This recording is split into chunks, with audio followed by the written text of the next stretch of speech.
Hello mga ka-Promdi, mag-grocery tayo ngayon. Samahan niyo ako at punta tayo sa grocery. So this is for our vlog for today. Meron na ako mga pinost na grocery dati pero nahiya pa akong humarap sa camera eh. So ngayon nakikita niyo na yung mukha ko. So most of you, I think kilala nyo na ako kasi karamihan sa inyo mga friends, churchmates, ka-work ko before. But for those na hindi pa ako kilala, ako po ang inyong ka-Promdi na si Rogel. Rohel po yun, pero Rogel na lang. Promdi kasi ako po ay tubong probinsya ng Nueva Ecija. So doon ako lumaki ng kaunti at lumaki ng palapad. Alright, so tawid tayo sa mga galing dun sa bahay. Ayun yung likod ng building na yan. Yan yung sa amin. And punta tayo sa grocery. So ano bang kailangan natin? Yan, ating cart. So tawid tayo.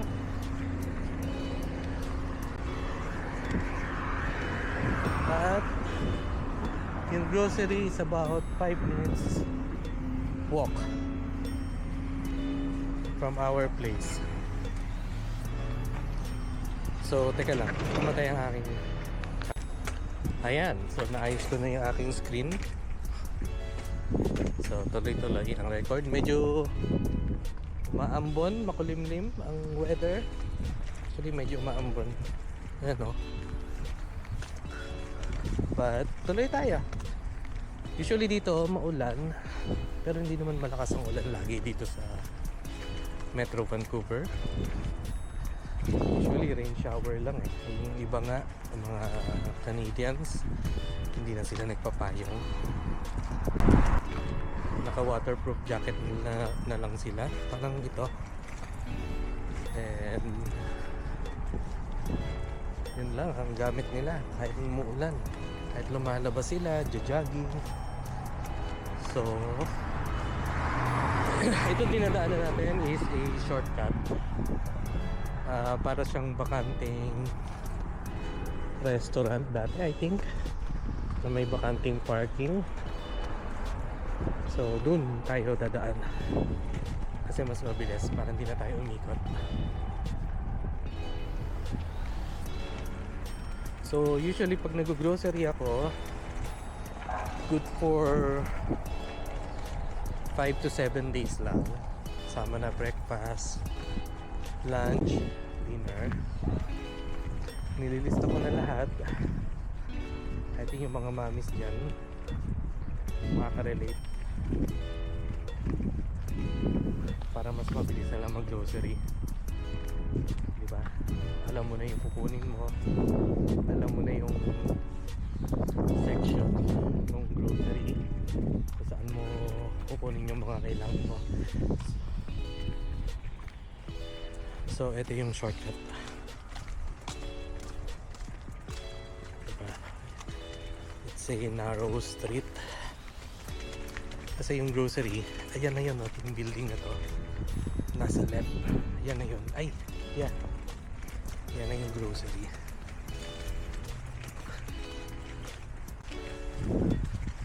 So temperature I think is around 8 ngayon. Mamaya medyo maganda-ganda na panahon. Sarap yung ganitong weather. Medyo malamig na hindi sobrang malamig.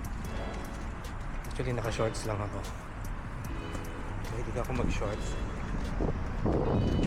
So ito na yung grocery actually. Ito, pharmacy.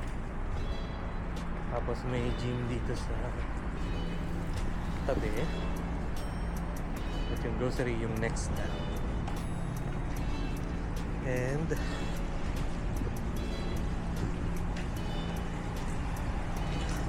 Name ng grocery is Lucky Supermarket. Papakita ko muna kayo sa harap bago tayo pumasok.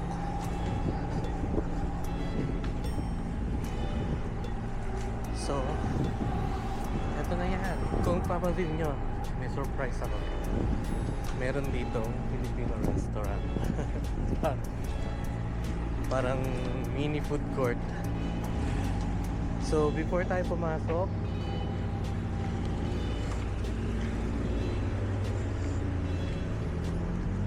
pakita ko lang sa inyo yung labas.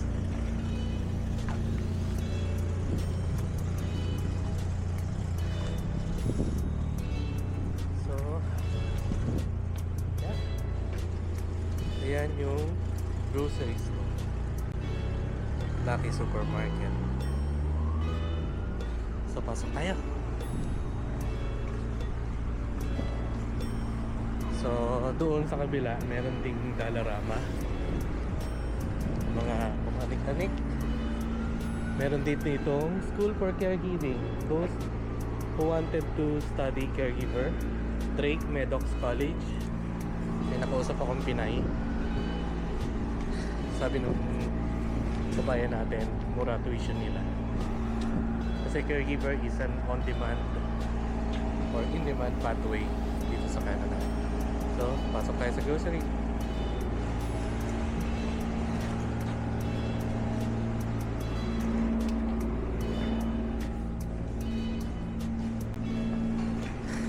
Kuha tayo ng card. Teka, pause ko muna. Right. Nandito na tayo sa grocery. So, ito yung listahan ko. And grocery tayo. So, nandito ko sa fruits, vegetables section. Unahin na natin yung gulay. Kasi, konti lang naman yun. Kailangan lang ang repolyo, pecha, ito.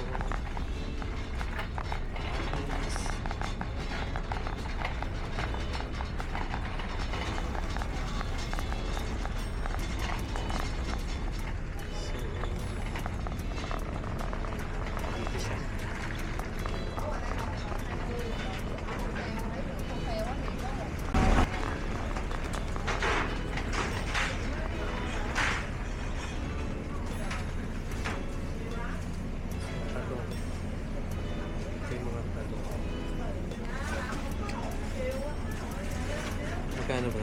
$2.99 per pound.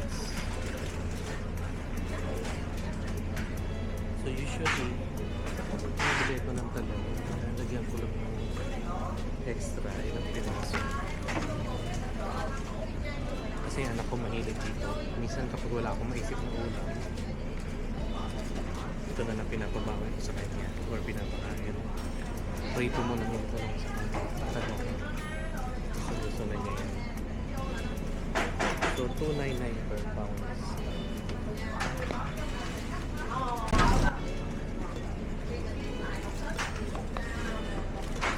Wala pa ng mga tatlo.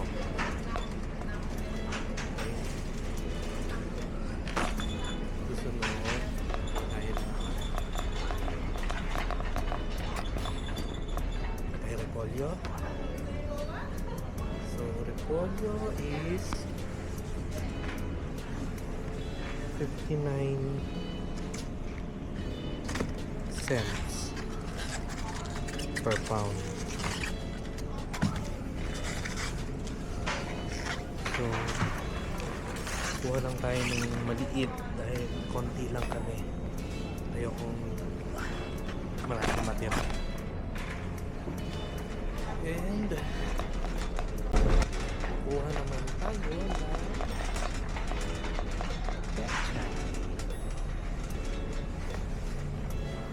so, magkano pechay nila?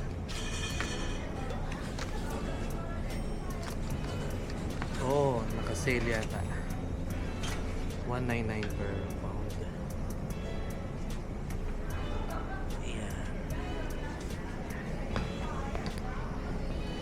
So, kuha tayo na isa. Bok choy. Pechay.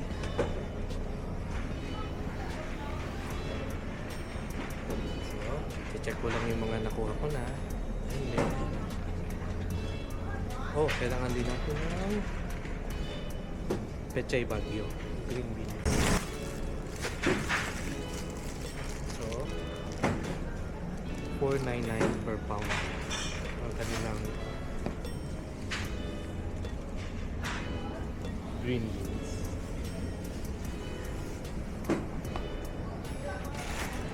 Okay.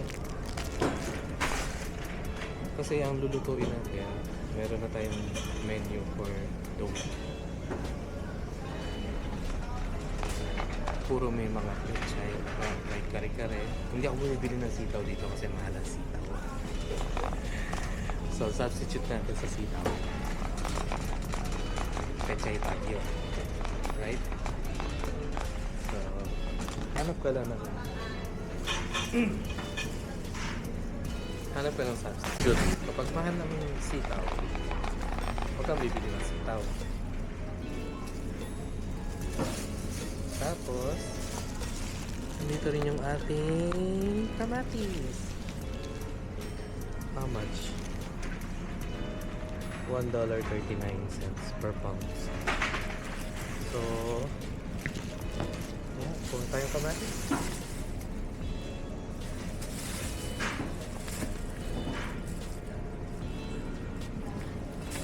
Di ba mabilis? Pag may nakalista ka na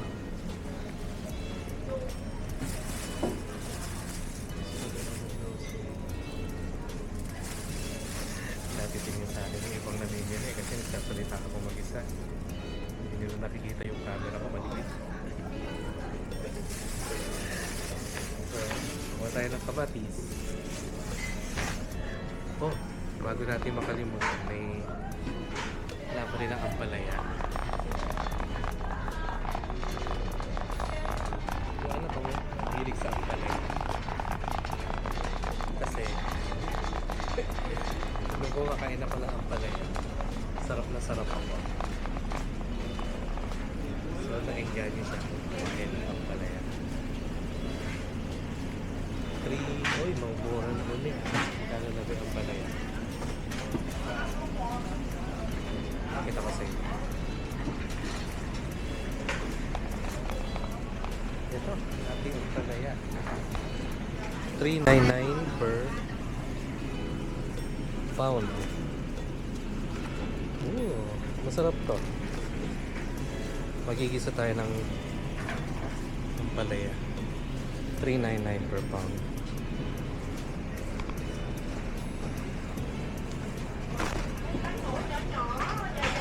Okay, I think kompleto na ang ating gulay.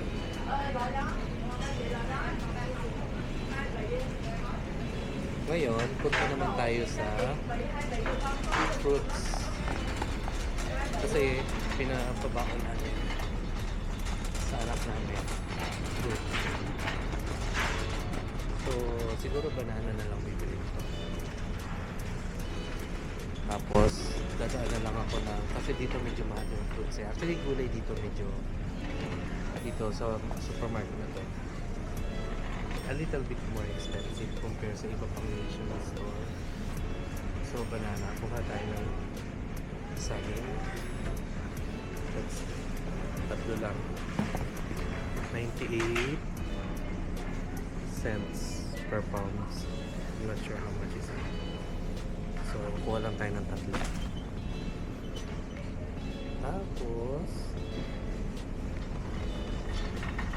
punta naman tayo doon sa mga dry section.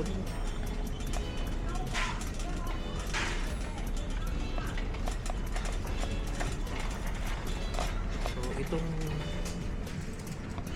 grocery na to is Asian Supermarket. Ang dami mo mabibili mga Filipino products. I think nakita nyo na sa ibang videos ko yung prices. Puntahan nyo na lang po doon. Meron ako itong pinost na isang resibo para makita nyo yung mga usual na binibili natin. And naglagay din yung price. I think naubos namin yun ng mga 1 week. But I only spent about $53. So, depende. Hindi naman kami malakas kumain actually. Konti pa. Ano, tama lang. So dito, hanap ako ng noodles na parang Mickey noodles, pero hindi sobrang taba na noodles. So, ito yung lagi kong binibili. Yung kanton na mamasa-masa, yakisoba. So para siyang Mickey bihon na hindi sobrang thick ng noodles, pero meron din sila nung thick kasi gusto to ni Mrs. Nagluluto ako ng sabaw-sabaw na pansin. Hindi ko na inahaluan ng ibang noodles. Yun lang. Okay, so dahil meron kami sa bahay, bili tayo ng gatas.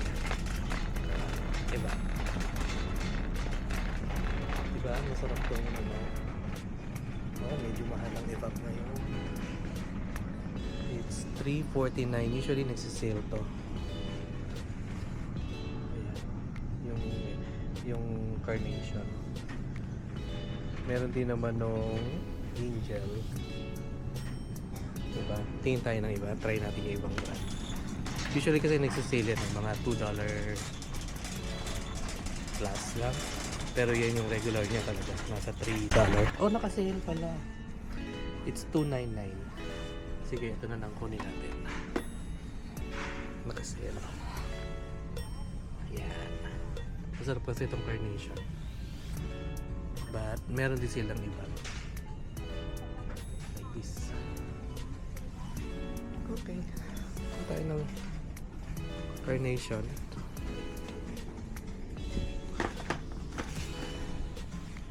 So, ito na yung mga pinamili natin. Pag may bibilin pa tayo.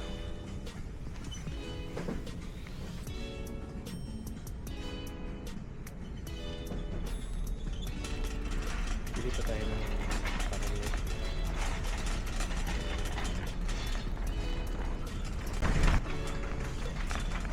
So, bili tayo ng pork.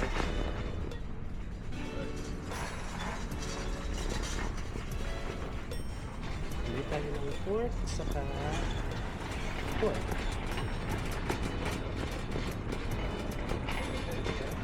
So, before tayo pumunta doon, kailangan ko ng cubes, pork cube. Pag wala dito pork cube, hindi na ako bibili sa Walmart or sa superstore. Kung wala. Ay, hindi ko kapila. Ito talaga. Kaya lang dito mahal kasi yung pork cubes eh.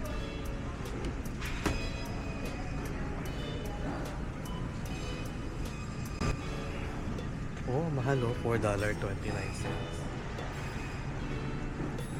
Diba? Medyo mahal dito.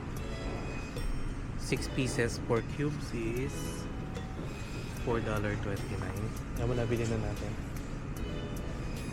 Pero yung chicken, it's cheaper. Cheaper yung chicken. Meron pa akong chicken. Kailangan ko lang ng pork cubes. Alright. Pili tayo ng kare-kare mix. Morning po. Morning. Parang kamukha mo kuya yung nanalo sa loto ah. Di ba kayo yun? Sige ha. Oo nga. Nagtatago. Taga dito lang, di ba? Sige po. Ayun. Pero kasi nanalong Pilipino dito ng loto. I think sabi nila yun yung pinakamalaking prize nila so far. Nanalo siya ng loto. Filipino. I believe Canadian na rin siya. Filipino-Canadian. And taga dito lang siya. Feeling ko ang kapitbahay lang namin. So, nanalo siya ng nanalo siya 80 million. And wala yung green. That's 3.2 billion sa peso. So, bili tayo ng kare-kare mix. Itong mamasita, that's $1.89. So, sabi ko sa inyo, marami kayong mabibili dito Filipino products. May magic sarap. Kita niyo ya, mga sisig mix, palabok mix, adobo mix. Diba? Mamasita. So, $1.89. $1 is 40 pesos. So, that's almost 80 pesos isa. Siguro pang 70 pesos. Magkano ba ito sa Pilipinas? Paki-comment nga po. Diba? Yan lang ginagamit natin pang kare-kare. Tiplahan na lang din natin ang kung meron kayong mani sa bahay. Siyempre, gumawa mo na ng giniling or peanut butter. May peanut butter kayo na hindi sweetened. Yun na lang ang gamitin nyo. Okay. Oops, sorry. And then, next is actually, ang bibili na lang natin pork. Yun na lang. Diba? Pag naglista ka, napakadaling mag-grocery. Alam mo na ilulutuin mo, alam mo na yung ingredients mo. So, mas maganda talaga naglilista. So, bibili ko ng isang pork belly at saka ng isang pata pang kare-kare. Kuha muna tayong pork belly kasi may tao pa dito. So, dito tayo sa meat section. That's the meat section. Ito yung mga pork belly. Medyo mahal to. $6.99 per pound. Diba? Pero may nakita ako doon mukhang naka-sale. Ay hindi siya naka-sale. Pero kunin na natin.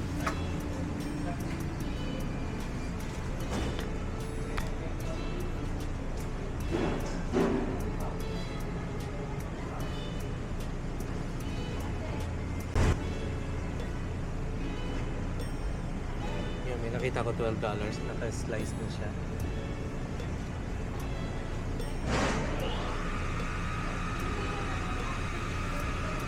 Yung nagbibenta dito mga Pilipino rin. Yan yung butcher, si Kuya. Hindi ko napapakita. Baka bawal.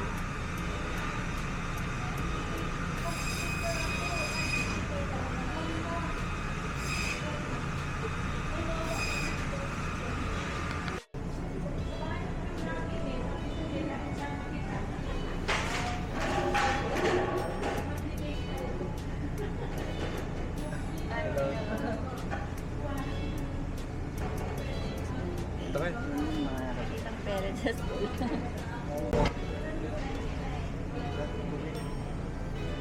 Mga Pinoy parents naghahatid sa school ng mga bata nag-grocery din.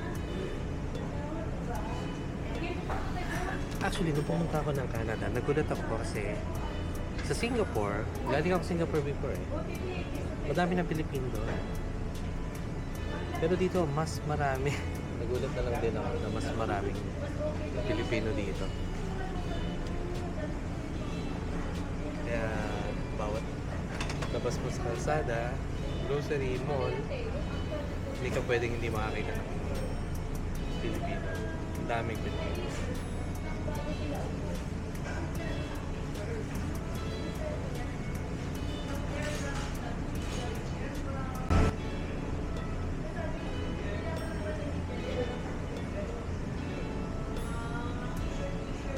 Boss, pareho lang ba yan saka itong hindi pa naka-slice? Yun na lang siguro. Para hindi ka na maghiwa. Yan. Okay na yan. Yan. Thank you. Salamat. Bumili ko, 12.80. Hindi ko alam kung gaano kabigat to.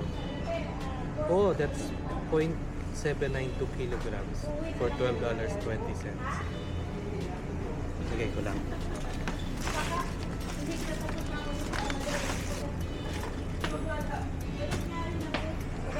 Okay. Pero bibili ko ng pata. Hello po. Sorry, nag-iingay ko. Baka akala mo napabubuang ako nag-vlog na. Ay, sige po, hello. Hello po. Ay, sa vlog din. Salamat. Ayan, bibili tayo na pork pata. $4.99 per pound. Pork pata. So, bili lang tayo nung $6.39. So, almost, hapo. Tanghalian na to sa hapunan. Alright. Actually, yan lang yung mga kailangan natin. Pause ko muna. Mamaya punta tayo sa cashier. Bago tayo pumunta sa cashier, nakalimutan natin yung itlog. So, ang itlog dito is merong 18 pieces, $7.99. Nakikita nyo ba? O kaya naman $10.99 for 30 pieces. So, kunin natin yung 30 pieces.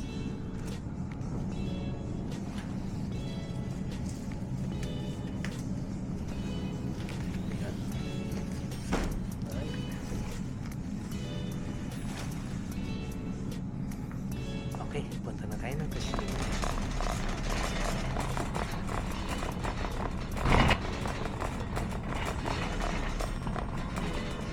So, hello. I forgot.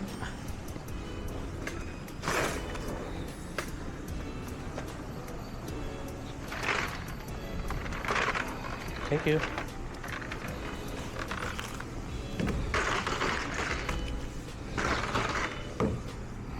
Ayan yung mga pinamili natin. So, ang estimate ko, mga around 60. Hopefully below 50.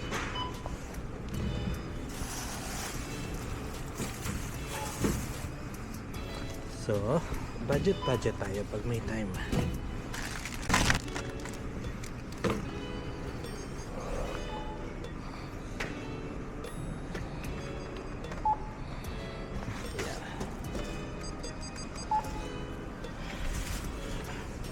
Okay.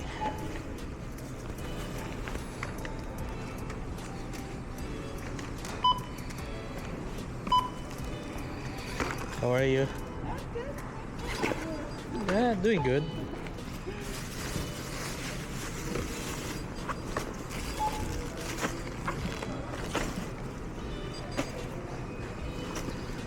All good? Yeah. Yeah. How much is it? Okay. 66. Okay. So, Apple Pay.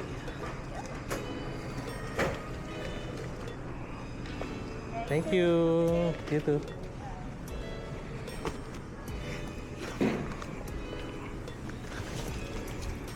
Yeah, it's okay.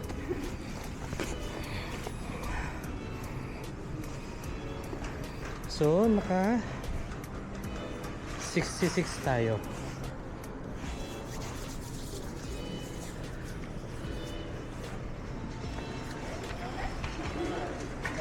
So, naka 66 tayo. Yeah, ito yung resibo natin. So, ito yung Filipino restaurant na nabanggit ko. Bili lang tayo ng isang ulam kasi wala na akong time magluto today. Ito. Yan.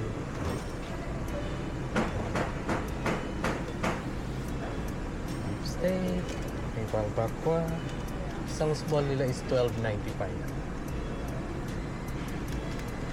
Nakakain na namin yun. Ay, ayan, kapag-grocery na tayo. So, yan muna ang ating video for the day. Kung hindi pa kita subscriber, subscribe ka na po, please. May please talaga. So, paki-follow, subscribe, and share na rin po. So, salamat and God bless. Magkita-kita po ulit tayo mga ka-Prom D. Bye!